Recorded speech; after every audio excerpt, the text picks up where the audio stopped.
अस्सलामु अलैकुम वरहमतुल्लाहि वबरकातुहू। हम सब सुनते आ रहे हैं कि करबला क्या है, और हम सब जानते हैं कि इमाम हुसैन रज़ियल्लाहु अन्हु को और उनके अहलो अयाल को कितनी बेदर्दी से शहीद कर दिया गया। इस वाक़े से मुसलमानों की रूहें काँप जाती हैं। जब हज़रत हुसैन रज़ियल्लाहु अन्हु की पैदाइश हुई तो नबी करीम सल्लल्लाहु अलैहि वसल्लम ने उन्हें गोद में लेकर दाएं कान में अज़ान दी और बाएं कान में इक़ामत कही। फिर जिब्राइल अलैहिस्सलाम आए और फरमाया, हक़ ताला आपको सलाम कह रहा है और फरमाता है, इस बच्चे का नाम शब्बीर रखो, जिसका अरबी माना हुसैन है। रसूल खुदा सल्लल्लाहु अलैहि वसल्लम ने हज़रत हुसैन रज़ियल्लाहु अन्हु को बोसा लिया और रोकर फरमाया, ए खुदा, इसको कत्ल करने वाले पर लानत फरमा। करबला का वाक़या कैसे वाक़ हुआ, इसे समझने के लिए थोड़ा सा पीछे चलते हैं। जब हज़रत इब्राहीम अलैहिस्सलाम ने काबतुल्लाह तामीर किया तो इसकी देखभाल की ज़िम्मेदारी औलाद इस्माईल के सर थी, और नबी अकरम सल्लल्लाहु अलैहि वसल्लम ख़ानदान कुरैश से थे, और कुरैश इस्माईल अलैहिस्सलाम की नस्ल से हैं। कुरैश 10 कबीलों पर मुश्तमिल था। इसमें 2 कबीले निहायत आम और मजबूत तरीन थे, बनु हाशिम और बनु उमैया। ये 2 कबीले आपस में हर चीज़ में मुकाबला करते थे। ये दोनों एक दूसरे से हर जगह आगे रहना चाहते थे। अल्लाह रब्बुल इज़्ज़त ने बनु हाशिम में रसूल खुदा सल्लल्लाहु अलैहि वसल्लम को पैदा करके उन्हें एज़ाज़ बख्शा। जब फ़तह मक्का हुआ तो बनु उमैया के अक्सर लोग दीन को गालिब आता देखकर मुसलमान हुए। जब नबी अकरम सल्लल्लाहु अलैहि वसल्लम इस दुनिया से रुखसत कर गए तो तमाम सरदारों और अवामुन्नास की बाहमी राय से हज़रत अबू बकर रज़ियल्लाहु अन्हु को खलीफ़ा अव्वल बनाया गया। उन्होंने इस्लाम की तबलीग का काम जारी रखा। हज़रत अबू बकर रज़ियल्लाहु अन्हु के बाद हज़रत उमर रज़ियल्लाहु अन्हु ने खिलाफत की डोर संभाली। कई मुल्क फ़तह किए, हर जगह इस्लाम गालिब आ चुका था। हज़रत उमर रज़ियल्लाहु अन्हु ने कुफ़ार की सारी सल्तनतें तहस नहस कर दी थीं।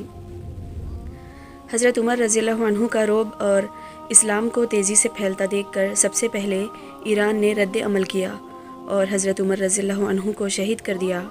फिर उस्मान गनी रज़ियल्लाहु अन्हु खलीफा बनाए गए, जो बनु उमैया से हैं, लेकिन पहले जो 2 खुलफा थे वो ना बनु हाशिम से थे ना ही बनु उमैया से। अब हज़रत उस्मान रज़ियल्लाहु अन्हु ने हज़रत उमर रज़ियल्लाहु अन्हु के बनाए हुए क़वानीन को जारी रखा। हज़रत उस्मान रज़ियल्लाहु अन्हु बहुत रहमदिल इंसान थे। बाज़ रिवायत में कहा जाता है कि उन्होंने अपने ख़ानदान और कबीले के लोगों को बड़े बड़े ओहदे अता किए, जबकि वो इसके अहल ही ना थे। इनकी खिलाफत के कई साल तो अच्छे गुज़रे। इसके बाद आखिर में यहूदियों ने फितना शुरू किया कि खिलाफत का हक़ तो सिर्फ़ बनु हाशिम को है, बनु उमैया नहीं कर सकती। बाज़ रिवायतों के मुताबिक नाअहल मनसब पर फायज़ लोगों की वजह से कौम में नाराज़गी बढ़ गई और सब ने हज़रत उस्मान गनी रज़ियल्लाहु अन्हु के घर का घिराव करके उनसे खिलाफत छोड़ने का मुतालबा किया। इसी के चलते हज़रत उस्मान गनी रज़ियल्लाहु अन्हु को शहीद कर दिया गया और कातिलों का पता ही नहीं चला। फिर खिलाफत हज़रत अली रज़ियल्लाहु अन्हु के हाथ में आई। हज़रत अली रज़ियल्लाहु अन्हु की हुकूमत कुल 5 साल रही। इसी दौरान खाना जंगी शुरू हुई हुकूमत की खातिर, क्योंकि अब खिलाफत बनु उमैया से निकलकर बनु हाशिम में आ चुकी थी। मुसलसिल जंगें होती रही इन 2 कबीलों के दरमियान। बनु उमैया के लोग हज़रत अली रज़ियल्लाहु अन्हु से हज़रत उस्मान गनी रज़ियल्लाहु अन्हु के कातिलों से बदला चाहते थे। हज़रत अली रज़ियल्लाहु अन्हु ने उनसे कहा कि ज़रा रुक जाओ, हम उनकी निशानदही करके उनसे क़िसास वसूल करेंगे या उन्हें सज़ा देंगे। लेकिन दोनों कबीलों को जंग ही करना था। फिर जंग जमल हुई, जिसमें एक रात के अंदर ही 10,000 लोग शहीद हुए। फिर जंग सिफ़ीन हुई, 74,000 मुसलमान शहीद हुए। जंग नहरवान में 4,000 मुसलमान शहीद हुए। इसी जंगों के चलते हज़रत अली रज़ियल्लाहु अन्हु अब्दुर्रहमान बिन मुलजिम के हाथों शहीद हुए। सन 5 हिजरी में खिलाफत का सिलसिला ख़त्म हुआ। फिर लोगों ने हज़रत हसन रज़ियल्लाहु अन्हु के हाथ पर बैत की, लेकिन ये खिलाफत और हुकूमत हज़रत अमीर मुआविया रज़ियल्लाहु अन्हु से बर्दाश्त नहीं हुई। चूँकि ये बनु उमैया से थे और पढ़ना लिखना जानते थे, तो हुज़ूर सल्लल्लाहु अलैहि वसल्लम ने उन्हें कातिबे वही के तौर पर रख लिया था। ये कुरानी आयात को दर्ज करते थे।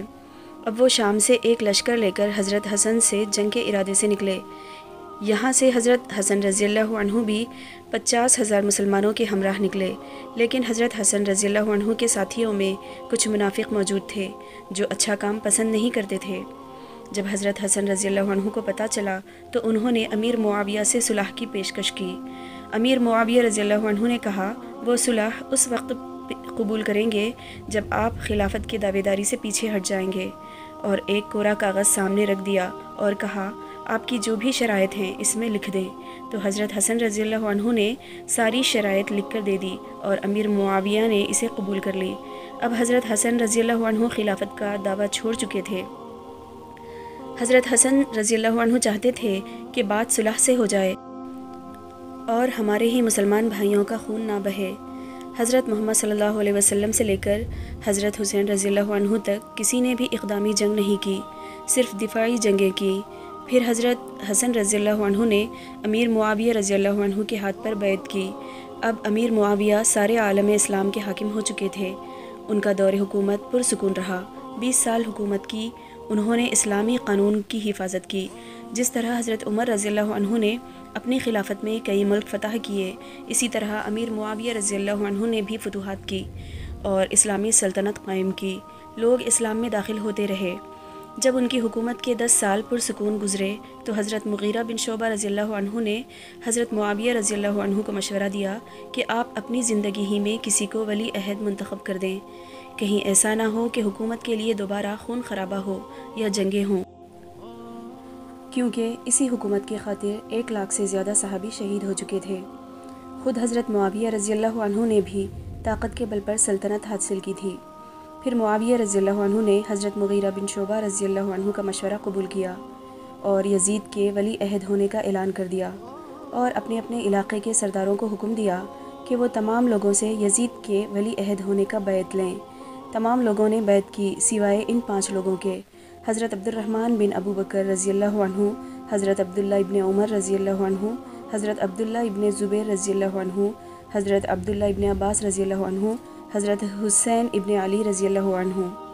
حضرت عبد الرحمن بن ابو بکر نے قیصر و کسریٰ کی رسم کو ماننے سے انکار کر دیا کہ باپ کے بعد بیٹے کی حکومت قابل قبول نہیں ہے۔ اسلامی حکومت ایسی ہوگی جس میں حاکم کو عوام الناس خود چنے گی، باہمی متفق رائے سے۔ حضرت معاویہ رضی اللہ عنہ دانشمند صحابی رسول تھے۔ انہوں نے ان 5 پر کوئی زبردستی یا ظلم نہیں کیا، کوئی جھگڑا یا فساد نہیں ہوا۔ اسی طرح 10 سال گزر گئے۔ حضرت معاویہ رضی اللہ عنہ کا انتقال ہو گیا۔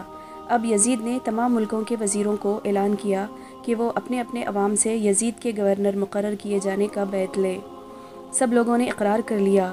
جن 5 شخصیات نے انکار کیا تھا ان میں حضرت عبد الرحمن بن ابو بکر کا انتقال ہو چکا تھا، حضرت عبداللہ ابن عباس رضی اللہ عنہ جو قرآن کے مفسر ہیں، اور حضرت عبداللہ ابن عمر نے ارادہ کیا کہ چونکہ کام تو غلط ہے پھر بھی یزید کے ہاتھ پر بیعت کر لیں تاکہ کوئی مسلمانوں کے درمیان فساد نہ ہو، کوئی جنگ نہ ہو۔